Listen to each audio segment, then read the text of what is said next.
యుద్ధంలో కారుణ్యానికి అర్థం లేదు. నేను బలంగానే ఉన్నాను అని చెప్పుకుంటే కుదరదు.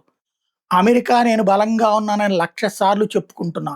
హార్ముజ్ జలసంధిని ఓపెన్ చేయించడం చేతకాని అసమర్థ దేశంగా, ఓడిన దేశంగానే ప్రపంచానికి కనబడుతోంది. అన్ని లక్షల మంది సైన్యం ఉన్న, ప్రపంచంలోనే అత్యధిక ఆయుధాలున్న. అలాగే రష్యా ఉక్రెయిన్‌ని ఈ రోజు వరకు గెలవలేకపోవడం వల్ల ఎంత బలమైన దేశమైనా సరే గెలుపు అసాధ్యమన్నటువంటి లెక్కలు తేలిన సందర్భం. ఇక్కడ బలమున్నోడిదే రాజ్యం అన్నటువంటి యుద్ధ నీతిలో మేము మా దగ్గరున్నటువంటి డబ్బులతో విజయాన్ని కొనగలం అనుకుంటే అమాయకత్వం. ఇప్పుడు ఇజ్రాయెల్‌ని ఏమీ చేయలేకపోతోంది ఇరాన్. అమెరికాని ఏమీ చేయలేకపోతోంది ఇరాన్. వాళ్ళకి సంబంధించిన 4 బిల్డింగుల మీద 4 బాంబులేసి మేము ప్రశాంతంగా మేము తట్టుకోగలిగాం అని చెప్పుకుంటోందంతే. ఆ దేశాలను ఏమి పీకలేదది.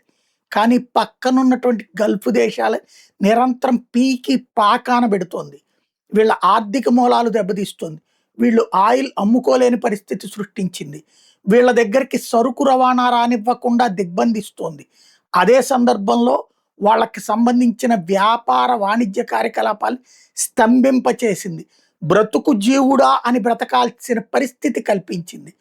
ఇలాంటి దశలో ఇప్పుడు అమెరికాకి రక్షణ నప్పజెప్పి లక్షల కోట్ల రూపాయలు అమెరికాకి దారపోసి ఇటు పక్కన ద గర్వంగా కూర్చున్నామనుకున్నటువంటి గల్ఫ్ దేశాలు ఒక దేశం అంటే ఖచ్చితంగా సరిహద్దే కాదు, బలమైన సైన్యం ఉండాలి, బలమైన ఆయుధ శ్రేణి ఉండాలి, యుద్ధమొస్తే ఎదురు తిరగాలి, తన్నాలి, తంతన్నోడిని తట్టుకోవాలి అనేటటువంటి నీతిని ఇన్నేళ్ళు నేర్చుకోవాలా, ఇన్ని దశాబ్దాలు నేర్చుకోవాలా. రాజకుటుంబాలు విలాసవంతమైన జీవితాలు ఆస్వాదించినాయి. అక్కడ ఉన్నటువంటి అరబ్బులు విలాసవంతమైన జీవితాలను ఆస్వాదించారు. అమ్మాయిలతో ఎంజాయ్మెంటు, కూలీల్లాగా పడి ఉండే డబ్బులు పడేస్తే పడి ఉండే మనుషులు దొరికారు ప్రపంచం అంతా కాబట్టని. కానీ ఇప్పుడు బ్రతుకుకి భయమేసే దశలో గల్ఫ్ దేశాలు తాము సర్వైవ్ కావాలంటే ఇరాన్ని నాశనం చేయాలి. అది అమెరికాతో చేయిస్తారా, వీళ్ళే చేస్తారో తేల్చుకోవాల్సిన సందర్భం. అమెరికా అయితే ఉట్టి అమెరికాను నమ్ముకుంటే వీళ్ళు సర్వనాశనం అవుతారు. ఎందుకంటే అమెరికానే ఇంతకాలం ఇరాన్ని అక్కడ బ్రతకనిస్తోంది. లేదంటే ఏనాడో ఏ 2 అణుబాంబులు తెచ్చి ఏసుండేది. అలాగే పాకిస్తాన్ లాంటి దాన్ని నమ్ముకున్నారు వీళ్ళు. పాకిస్తాన్‌ని డబ్బులిచ్చి పోషించింది ఎందుకంటే అణుబాంబులున్నాయని. ఇప్పుడు పాకిస్తాన్‌కే డబ్బులిచ్చి అణుబాంబులేసి ఇరాన్ ఏదైనా చేపిస్తారో చూసుకోవాలి.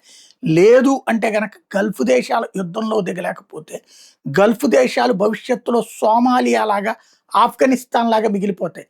రేపో మాపో అదే దేశంలో ఉన్నటువంటి ముస్లింలను రెచ్చగొట్టి తిరుగుబాటు చేయించినా ఆశ్చర్యపోనక్కర్లేదు. ఎందుకంటే ఒక ముస్లిం దేశం మీదన యూదు దేశాలును క్రైస్తవులు దాడి చేస్తుంటే ఎట్లాగా చూస్తా కూర్చున్నారంటూ ఇక్కడ మతపరమైన రెచ్చగొట్టినా ఆశ్చర్యపోనక్కర్లేదు. కాబట్టి చావో రేవో తేల్చుకోవాల్సిన సందర్భం గల్ఫ్ దేశాల పాలకులకు వచ్చింది.